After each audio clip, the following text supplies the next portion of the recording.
Hello, and welcome back to yet another canal adventure. If you're joining us for the first time, or you're a regular subscriber to our YouTube channel, we'd just like to say a special hello just to you. Hello!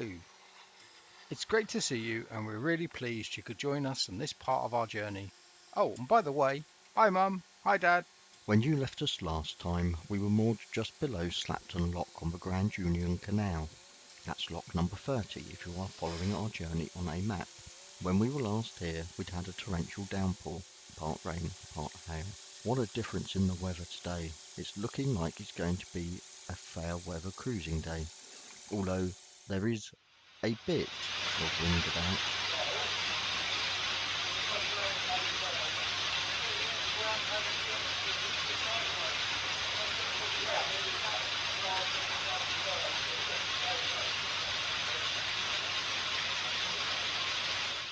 We discuss lock etiquette, or which paddles to open first. We're a single boat in a double lock, so it's the ground paddle on the side that the boat is, which allows water to swell just in front of the boat, then the water flows to the opposite wall of the lock where it bounces off, creating enough water turbulence to keep the boat in place. When the water has risen enough, the gate paddle can be opened on the opposite side, again the flow of water, keeping the boat pinned against the wall of the lock. Once these paddles have been opened and the lock partially filled, the other paddles can be raised to help speed up the filling process. We've sped up parts of the journey today. We're going to be passing through 7 locks, 1 swing bridge, and cruising for about 3 miles in total. We've managed to squeeze that into just under 19 minutes of vlog for you. The wind is definitely going to be causing us some problems today.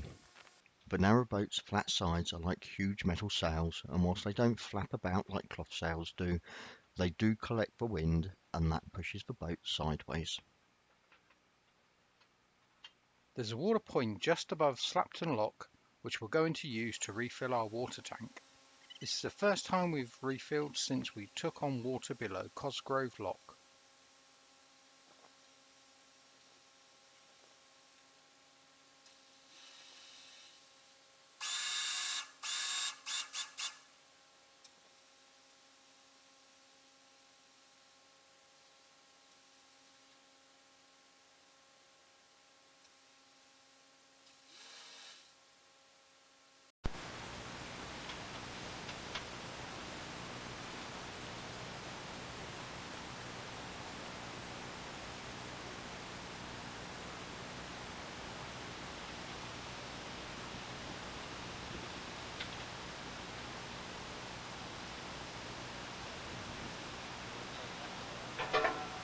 Yeah, when you get going. It doesn't take too long to fill, and we're ready for the off. Typically, a boat appears as we're about to moor off. We wait for it to pass.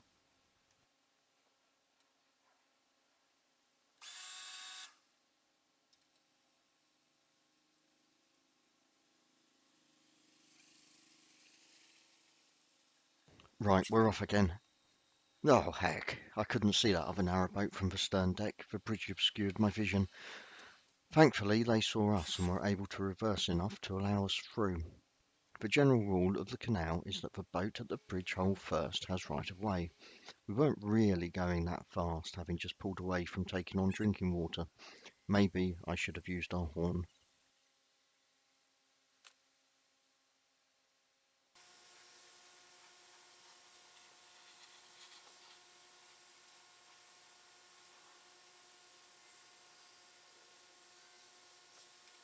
The field on the left-hand side of the canal has 4 of those glamping hut things. What? Oh, okay. Apparently they're wigwam huts, and one even has a hot tub. They're at Hill Farm and Orchard. We'll add a link in the description below.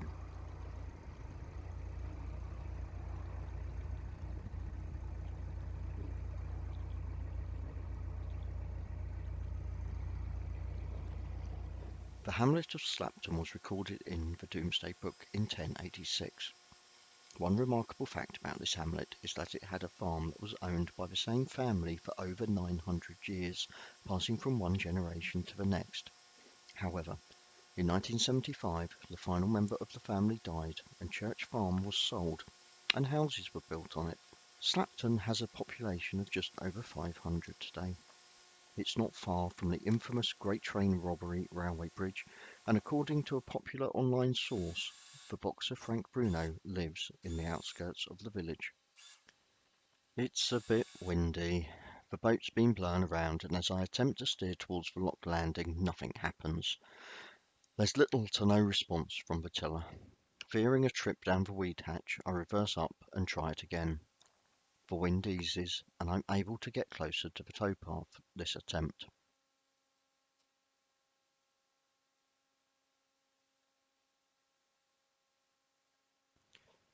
There are two boats in the lock, and we wait for them to come out. The gates open, and the boats appear. I try to hold position on the lock landing, which is easier said than done in this wind. It looks like I'm deliberately trying to ram into the boats that are exiting the lock. I'm not. As the second boat picks up its crew and heads off, I attempt to steer our boat into the lock through the single open gate. At this point, it looks like I'm heading straight for the closed gate. Even Pat from the YouTube channel Our Narrowboat Quest doesn't line up for a lock like this. I'm struggling with wind again. With the wind. And the boat isn't behaving herself. We come to a full stop and manoeuvre on thrusters. Paul is ready with the windlass and helps with a little shove off the offside gate, so entry into the lock goes without a hitch or a mishap.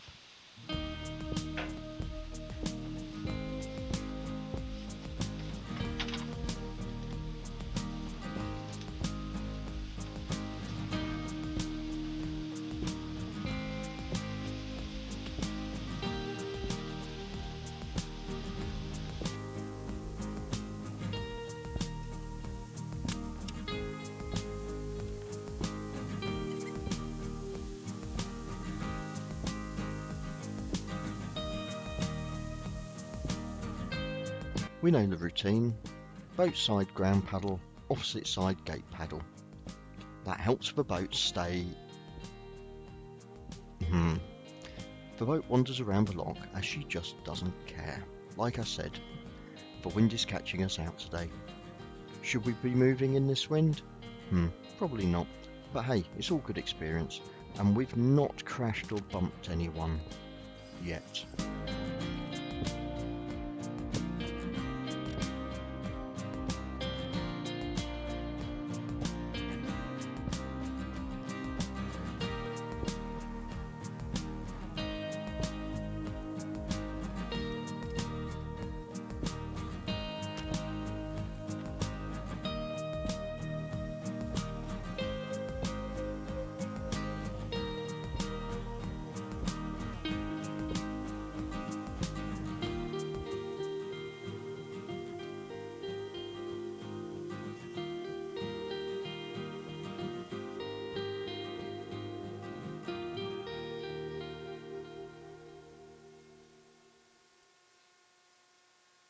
If you keep a sharp lookout, you might just see a white line as we cruise this stretch of the canal.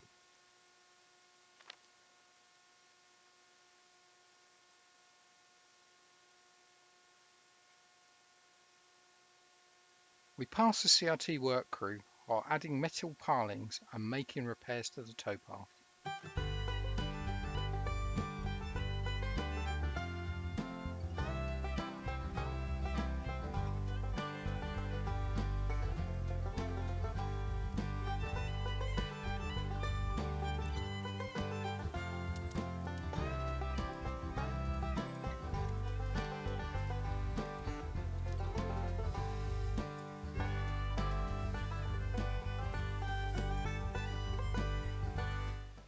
Here we are at Ivanhoe Lock, which is lock number 32.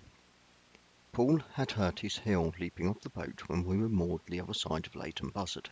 You know, the section where the towpath was below the level of the canal. He started to limp a little bit. He bravely battles through the pain and prepares for lock. We're not as young as we used to be, or as young as we seem to think we are. Whilst doing the engine checks this morning, Mark managed to twist his knee on climbing out of the engine bay.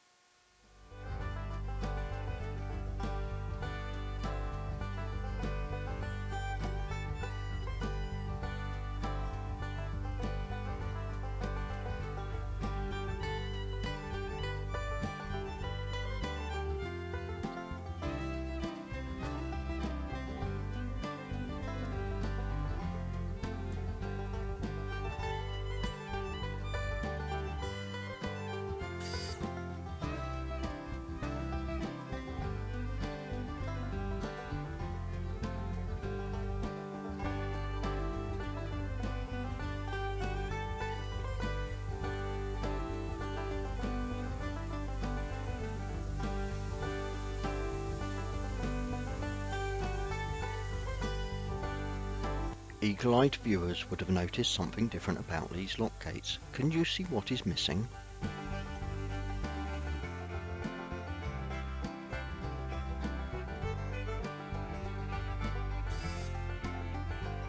That's right, there's no gate paddled mechanisms on these lock gates.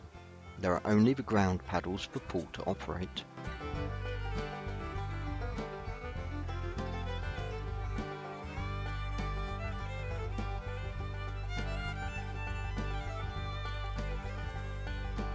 We swap roles, it's my turn for tiller time, and I kick Mark off the boat as he's now on lock duty. It'll help his knee, honest.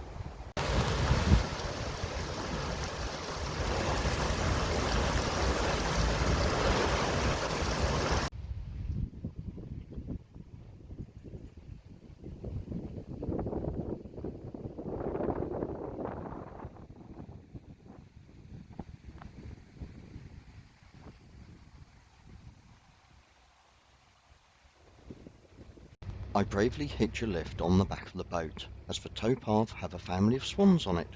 I didn't want to walk past and disturb them.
We've reached our last lock of the day.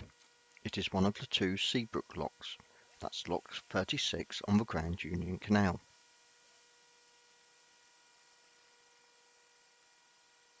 Oh look, the gates have paddle mechanisms on them. This shouldn't take long at all.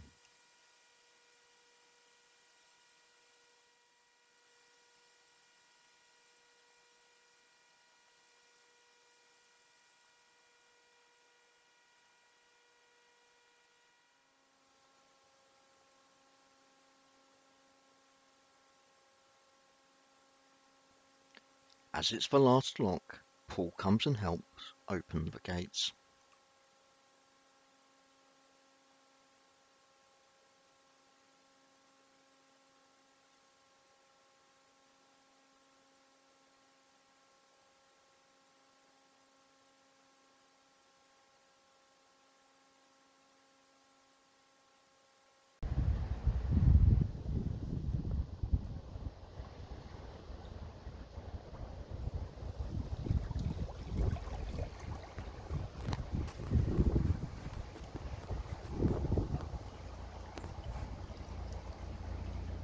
Thanks for watching.